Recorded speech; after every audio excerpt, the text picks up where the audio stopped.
Bom dia, irmãos! Estamos reunidos mais uma vez para a nossa EBD online e nessa semana em que nós comemoramos a Reforma Protestante, nós queremos lembrar de 3 versículos da Palavra de Deus que são bem emblemáticos nesse tema. São eles: porque pela graça sois salvos mediante a fé, e isso não vem de vós, é dom de Deus, não de obras, para que ninguém se glorie, porque somos feitura dele, criados em Cristo Jesus, para as boas obras, as quais Deus de antemão preparou para que andássemos nelas. Então, Efésios 2, de 8 a 10, nos relembra que nós somos salvos pela graça e não pelas nossas boas obras, mas nós fazemos as boas obras porque já somos salvos e foi para elas que o Senhor nos criou. Vamos cantar um pouquinho sobre isso, sobre esse encontro pessoal e transformador com Cristo Jesus nas nossas vidas, que nos trouxe a salvação, a vida eterna e a reconciliação com o nosso Pai. Lembrando aí dos nossos 5 solas: somente a fé, somente a graça, somente Cristo, somente as Escrituras e somente a Deus a glória. Nós queremos agradecer o nosso amigo e irmão Pastor Valvir, da Igreja Presbiteriana da Gávea, no Rio de Janeiro, que nos cedeu as seguintes canções. Vamos cantar. Graça e paz, irmãos. Essa música é a história da minha vida, da nossa vida. Vamos? Eu perdido pecador, longe do meu Jesus, me encontrava sem vigor, a perecer sem luz. Meu estado Cristo viu, dando-me sua mão, e salvar-me conseguiu da perdição. Cristo me amou e me livrou. O seu imenso amor me transformou. Foi seu poder, o seu querer. Sim, Cristo Salvador me transformou. Minha vida, todo ser, quero lhe consagrar. Ao seu lado vou viver, o seu amor cantar. A mensagem transmitir aos que perdidos são. Venham todos já fruir a salvação. Vamos? Cristo me amou e me livrou. O seu imenso amor me transformou. Foi seu poder, o seu querer. Sim, Cristo Salvador me transformou. Sim, Cristo Salvador me transformou. Sim, Cristo Salvador me transformou.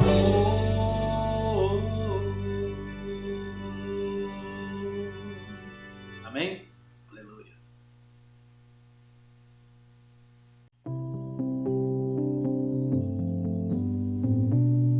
Conheci um mundo mau e com ele seus ardis. Me arrastei no lamaçal,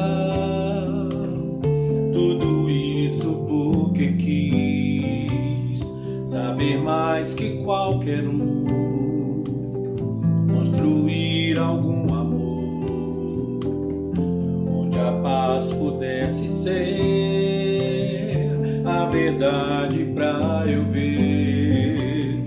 Mas Jesus Cristo veio e me achou assim tão sujo, e numa cruz por mim derramou sangue tão puro.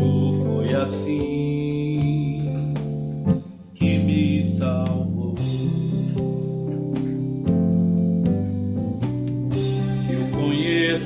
agora sim, na clareza de Jesus. Foi das trevas que eu vim, encontrei-me com a luz. Hoje eu quero sim saber do meu Mestre Salvador. Quero dar-lhe o meu louvor, eu só nele posso crer. Mas Jesus Cristo veio e me achou assim tão sujo, e numa cruz por mim derramou sangue tão puro. Foi assim que me salvou.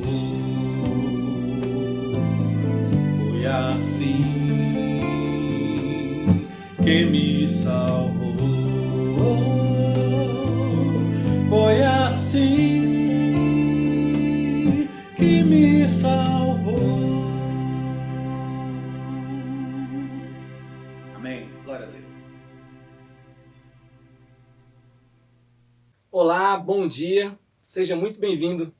Que alegria poder estarmos juntos aqui nessa manhã mais uma vez. Nessa semana nós estamos comemorando a Reforma Protestante. E talvez você viu muitas coisas nas redes sociais e surgiu alguma pergunta do tipo: o que tem a ver uma reforma do século XVI com a fé do século XXI? Na verdade tem muita coisa, está totalmente relacionado. E eu gostaria de iniciar a meditação dessa manhã fazendo uma analogia com um fenômeno que existe na biologia, mais especificamente na oceanografia. É um fenômeno chamado ressurgência. O que é a ressurgência? É justamente um movimento de água que ocorre nos oceanos, onde as águas mais profundas em determinado momento sobem, emergem para as regiões mais superficiais. E, obviamente, essas águas superficiais elas se deslocam. Esse movimento nós chamamos de ressurgência.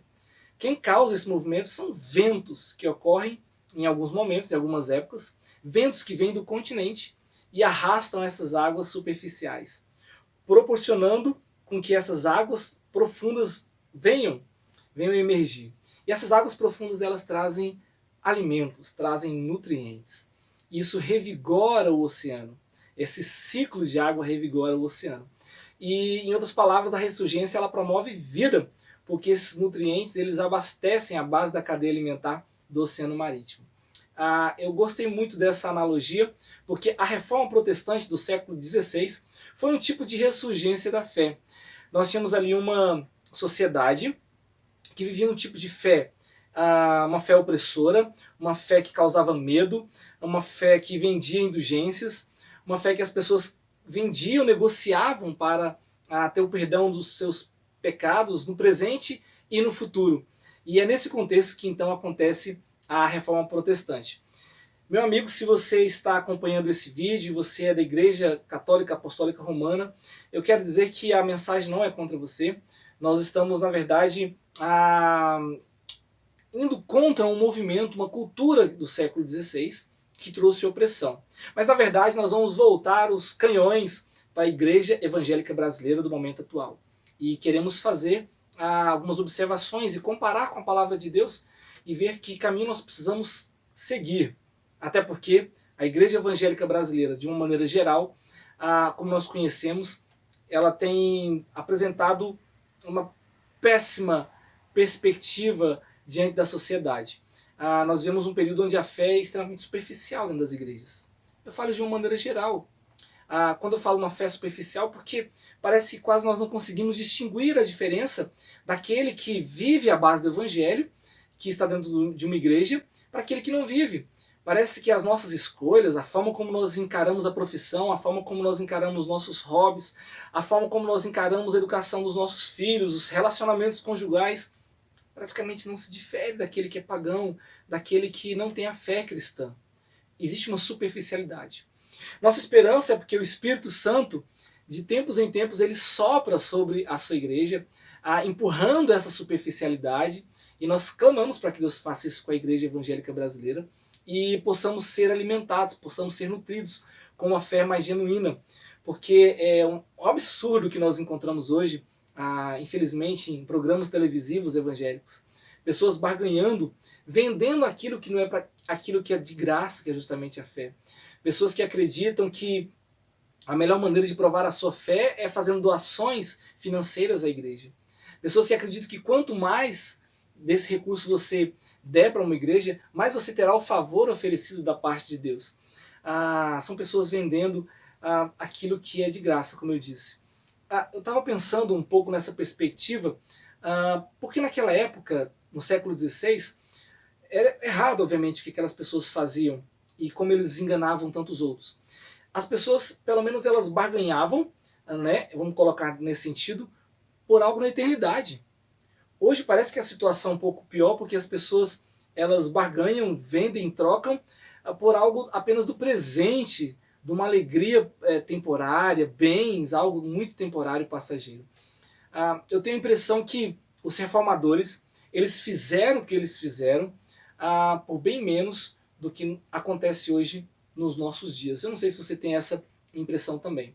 Então, de fato, nós precisamos de uma ressurgência da fé.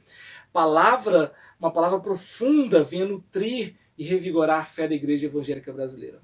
Você deve ter ouvido ou lido muitos solas aí, né? Sola fide, somente a fé; sola gratia, somente a graça; sola scriptura, somente a escritura; solus Christus, somente Cristo; soli deo gloria, somente a Deus a glória. Essa é uma forma de sintetizar a pregação dos reformadores, né, nesses solas.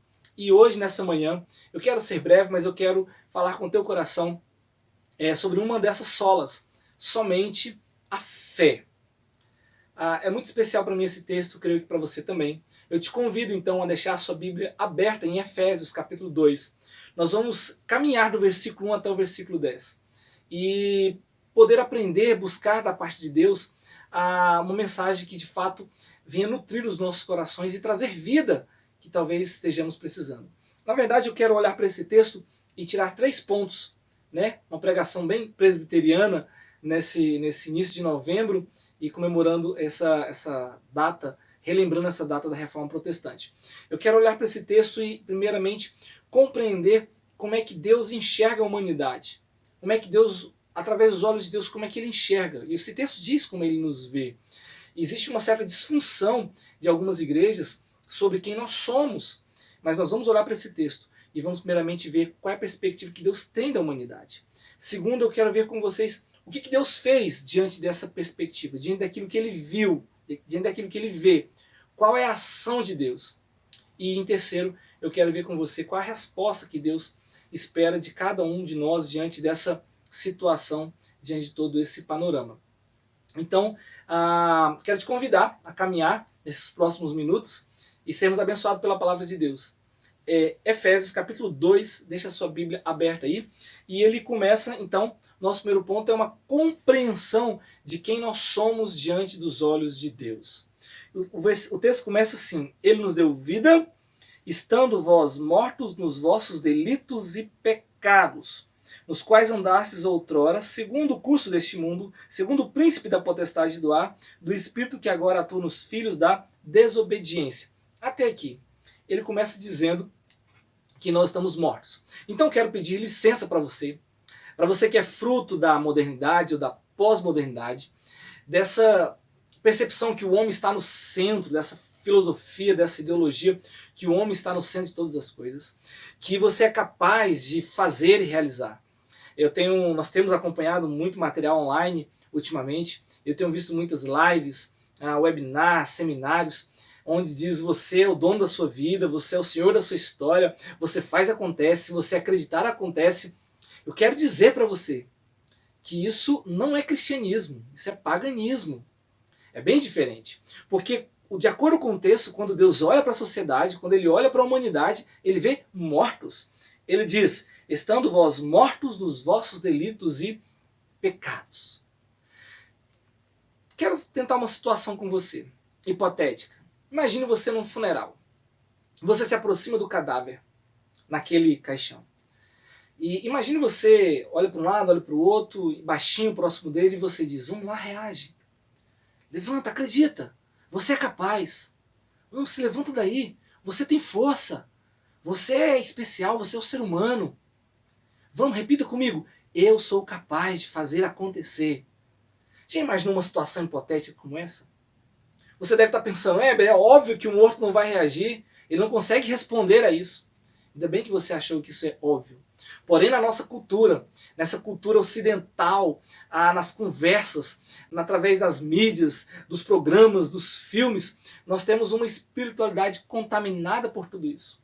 Porque o que nós mais temos são pessoas acreditando nessa perspectiva. O homem estando no centro do universo. Uma sociedade totalmente antropocêntrica, egoísta. Mas a palavra de Deus diz que quando ele olha para a sociedade, ele vê mortos. Só que, para deixar a situação um pouco mais clara, ele é mais profundo.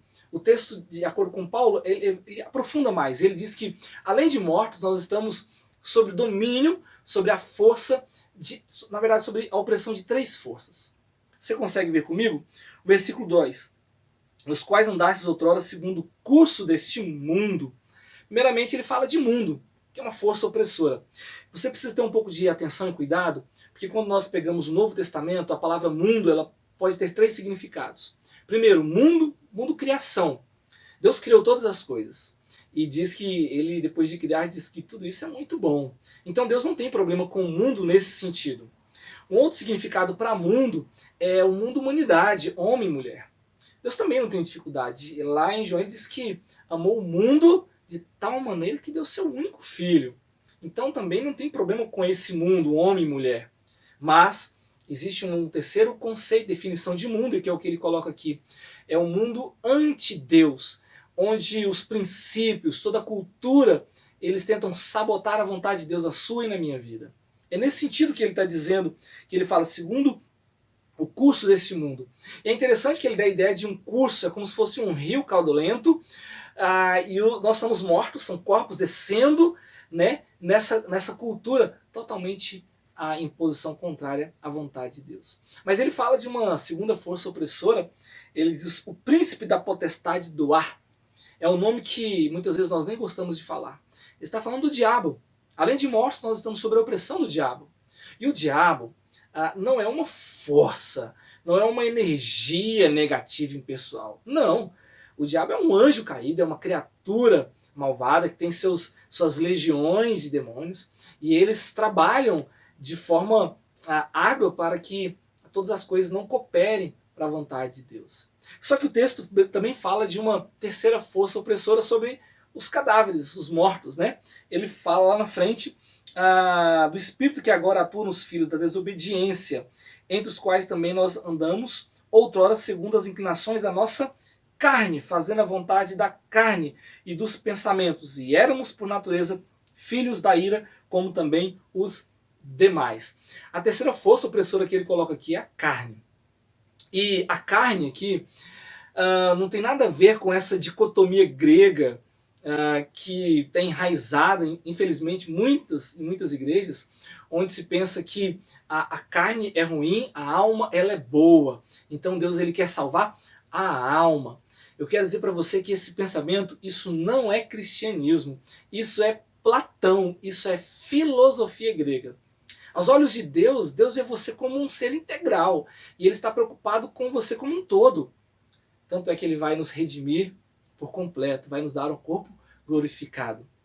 Então essa carne que o apóstolo Paulo fala aqui é justamente a nossa natureza desconectada. Os nossos pais lá no passado fizeram uma opção errada. E eles optaram por se desvincular, se desconectar, caminhar na sua autonomia em relação a Deus. E então nós temos essa consequência de geração para geração. O meu bisavô nasceu desconectado, que meu avô nasceu desconectado, meu pai desconectado a mim e também o meu filho. É essa carne que ele está falando, que também causa opressão. Eu estava pensando sobre a criação e sobre aquela árvore que Adão e Eva não deveriam comer do fruto. Tinha milhares de árvores ali, né? E uma era proibida. Eu fiquei pensando, por que Deus colocou aquela árvore ali? Você já fez essa pergunta? Rapidamente, abri um parênteses. Por que Deus colocou aquela árvore ali? Sabe por quê? Porque Deus não queria um bando de pessoas apenas seguindo Ele, porque não tinha outra opção. Os nossos primeiros pais, eles tinham livre-arbítrio. Eu sei que eu estou mexendo num vespeiro aqui. os nossos primeiros pais, somente eles, tinham livre-arbítrio. Nós não temos esse livre-arbítrio. Sabe por quê? Morto não tem opções. Estão mortos. E o texto diz que nós estamos mortos nos nossos delitos e pecado. Se você acredita que você é livre para fazer escolhas, totalmente livre, tem um livre-arbítrio, opte, tente fazer essa opção de não pecar mais. Se você conseguir, de fato você estará vivendo um livre-arbítrio. Mas eu tenho certeza que você não vai conseguir viver dessa maneira. Então, nós estamos nesse contexto. Corpos mortos espiritualmente, descendo o rio sobre a opressão da carne, do diabo e do mundo. E no finalzinho do versículo 3, ele diz algo assim, tão complicado para nós. Ele diz que nós somos por natureza filhos da ira de Deus. Em outras palavras, seres humanos são verdadeiros para-raios ambulantes da ira de Deus. Se nós fizéssemos a oração, Deus me dá o que eu mereço, cairia um raio sobre nós, porque é isso que nós merecemos. A maior prova que nós nascemos desconectados, vou pegar esse exemplo, são os nossos filhos. São as crianças, caso você não tenha filho, olhe uma criança pequenininha, bem jovenzinha, né? Nós pegamos aquela fofurice, tiramos fotinhas, organizamos roupinha, damos mamar, cuidamos, organizamos, aquela coisa mais linda. Temos uma dificuldade para ensinar coisas boas, nós repetimos, falamos, às vezes damos umas palmadinhas. É tão difícil. Agora, elas não precisam de nenhum mestre do conhecimento para ensinar sobre egoísmo. Eles não precisam de aula sobre isso. Eles já nascem, né? Parece um carro sem alinhamento, né? Você está andando com a criança ali, está ensinando tudo direitinho, você solta ela, ela vai pelo caminho errado. O adolescente do mesmo jeito, você vai caminhando junto, você solta as mãos, ele pega um caminho errado. O jovem do mesmo jeito e o adulto do mesmo jeito. Né?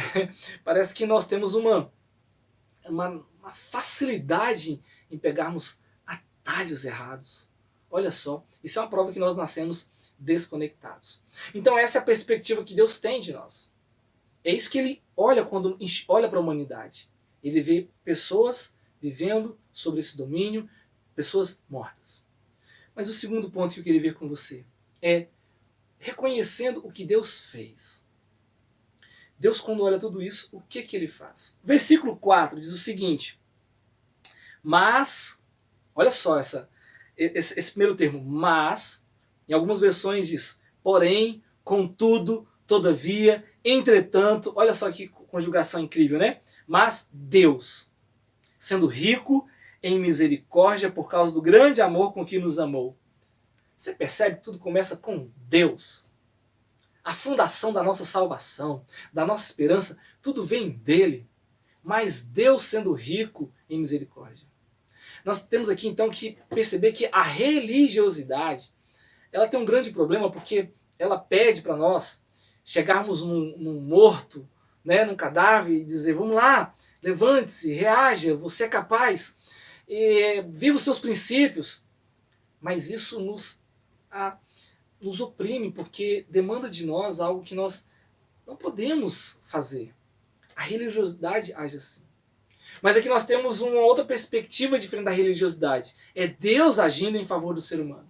É Deus dando graça e misericórdia. É Deus vindo em nosso favor. E ele vem em nosso favor, não é porque Deus olhou para o oceano, olhou para aquele rio caudulento, e viu nós descendo e falou, o Weber, ele é ajeitadinho, acho que a irmãzinha, o irmão, acho que lá na frente eles podem se ajeitar, falta pouca coisa. Não. Deus não viu nada de bom em mim, nada de bom em você. O texto diz porque Deus ele é rico em misericórdia. Ele é rico em amor. É isso que ele faz. E ele decide nos dar vida. E nos dar de graça. Ninguém pode vender isso. E ninguém merece isso. Olha como é que Deus age em direção a nós. Olha o versículo 6 e o versículo 7. O versículo 6 diz assim, vou ler primeiramente o 5. E estando nós mortos em nossos delitos, nos deu vida juntamente com Cristo. Pela graça sois salvos. Versículo 6. E juntamente com ele nos ressuscitou e nos fez assentar nos lugares celestiais em Cristo Jesus. É interessante que talvez você esteja lendo esse texto, o versículo 5, 6 e 7, e falando de Jesus, e é por meio de Jesus, é por Jesus. Por que essa ênfase em Jesus? Sabe por quê? Jesus é o Adão que deu certo. É isso mesmo. Deus decide, escolhe, pelo seu amor, pela sua graça, se fazer o homem na pessoa de Jesus. Se submete a estar nas mesmas condições, estar debaixo das mesmas tentações e mesmas possibilidades de desconexão que qualquer ser humano, que os nossos pais do passado tiveram. Lembra de Adão e Eva sendo tentados pela serpente para ter essa autonomia e se ver livre? Jesus também esteve no deserto. E ali veio Satanás. E também o tentou. Só que Jesus foi o Adão que deu certo. E da mesma forma que Adão e Eva mereceram a morte, Jesus, diferentemente, agora ele merece a vida, porque ele venceu tudo isso. Mas o interessante de toda essa história é que ele, sendo merecedor da vida, ele escolhe morrer por você, por mim, por nós. Não é incrível isso? Ele decide, escolhe, merece a vida, mas escolhe morrer por todos os nossos pecados. Os pecados do passado, os pecados do presente, até os pecados do futuro. Naquela cruz, Jesus ele se transformou no maior para-raio da maldição de Deus. É isso mesmo. Lá em Isaías diz que Jesus se fez maldição.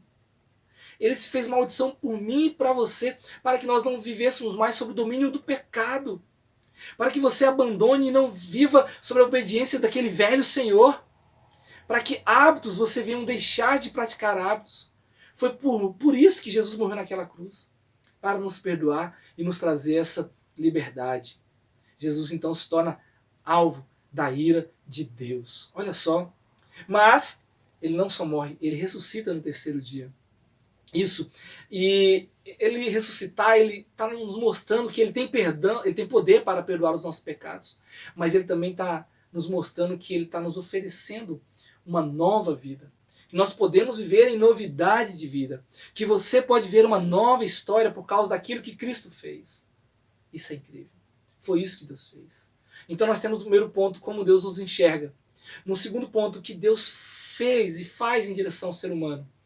Em terceiro e último, gostaria de ver com você nessa manhã, como que Deus quer que nós respondamos a tudo isso. Eu preciso ler o versículo 8.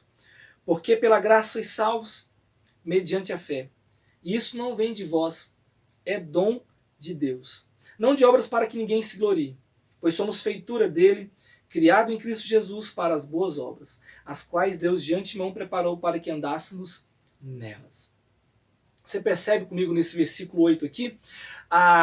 Eu quero me concentrar, então, especialmente nesse sola, somente a fé.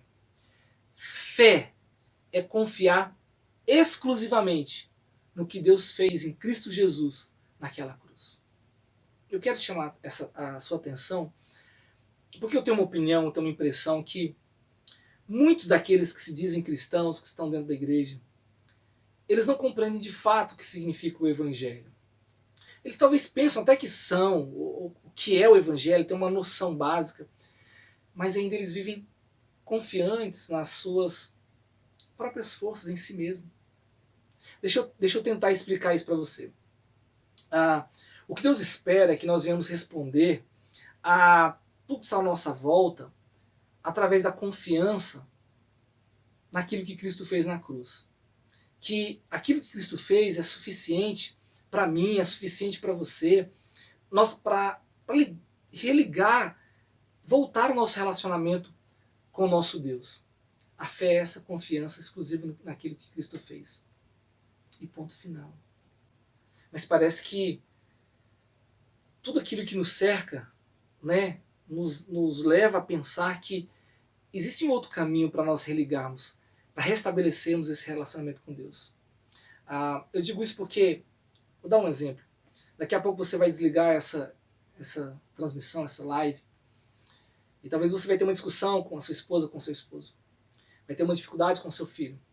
Ou amanhã você vai chegar lá na empresa, no seu ambiente de trabalho, e você vai pisar na bola, vai ter alguma dificuldade. E você talvez vai mandar uma mensagem: Pastor Ismael, ora por mim, porque comecei a semana, eu pisei na bola com minha esposa, com meu filho, meu marido, não sei. Ou o presbítero, o irmão, ora por mim. E aí o pastor vai dizer assim: por que você não ora diretamente com Deus e fala com Ele? Ah, não, mas é porque eu estou meio desconectado, né? Eu pisei na bola, não estou legal. Sabe por que muitas pessoas agem dessa maneira? Porque as pessoas vivem um cristianismo baseado na performance e não baseado naquilo que Cristo fez. Eu quero dizer que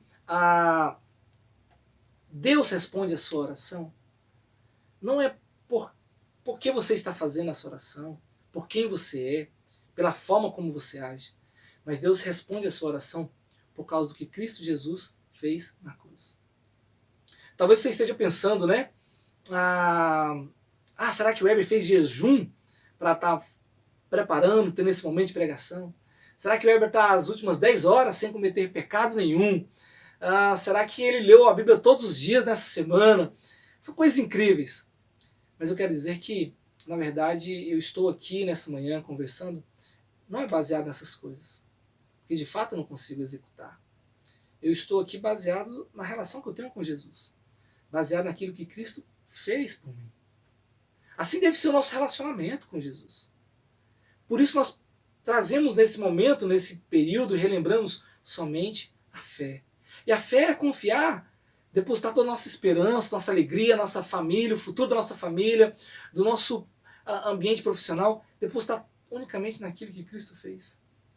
Não méritos a mim, méritos a você. Nós precisamos pensar um pouco nisso. Esse texto me convence que na eternidade eu não vou encontrar ninguém, nem você, não vamos encontrar ninguém que possa dizer lá: eu cheguei aqui por mérito pessoal. Porque eu fui, de certa forma, um bom pai, um bom marido, um bom profissional, trabalhava, fiz muitas coisas pela minha empresa. Não, nós não vamos encontrar ninguém que possa fazer ou levar essa justificativa ali. Mas nós vamos encontrar pessoas ali dizendo que estão lá porque Deus foi bom. Porque Deus foi bom. Porque Jesus Cristo foi bom.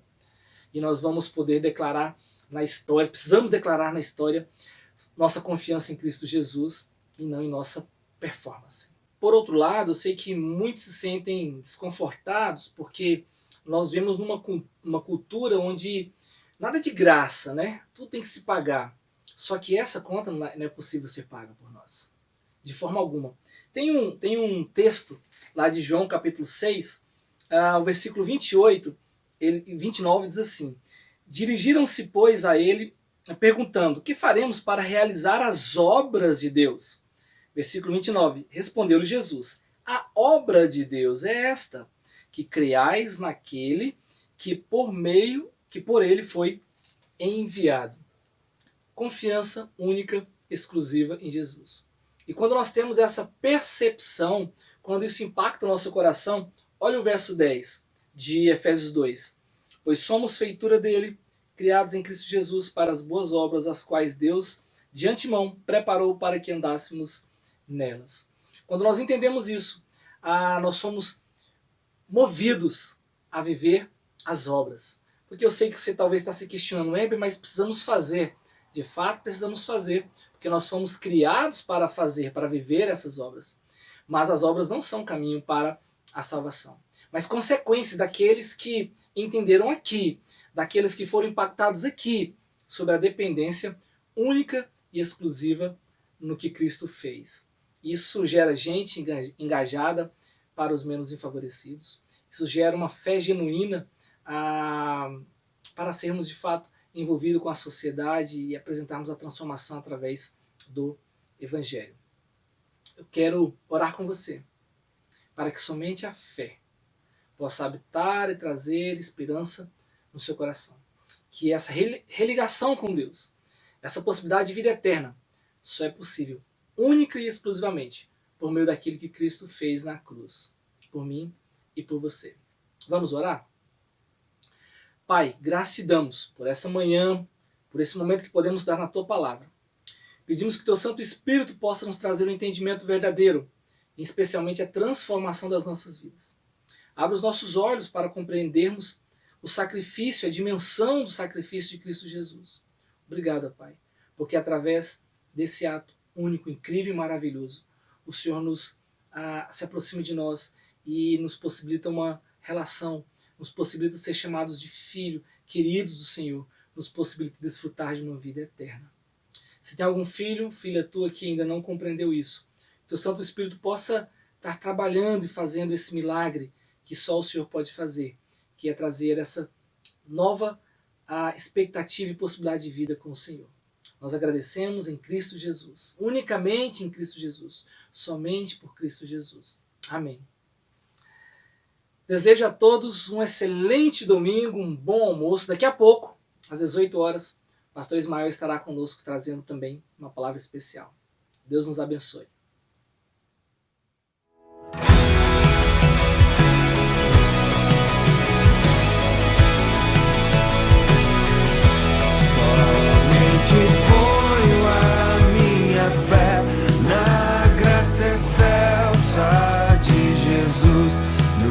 Sacrifício remidor no sangue do bom Redentor. A minha fé e o meu amor estão firmados no Senhor, estão firmados no Senhor.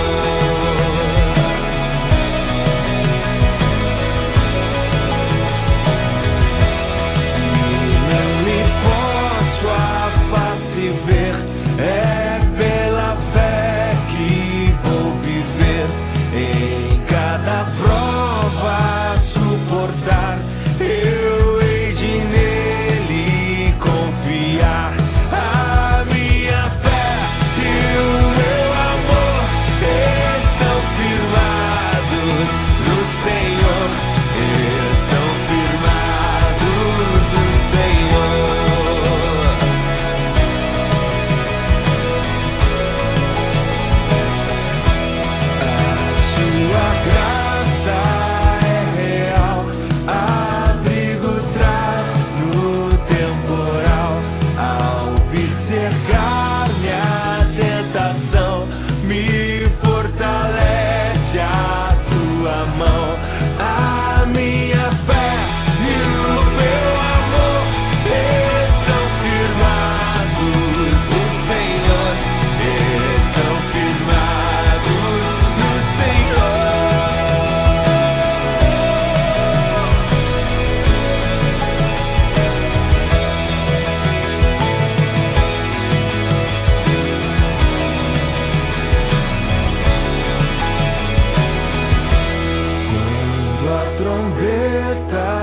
Ressoar, irei com ele me encontrar e com os salvos cantarei.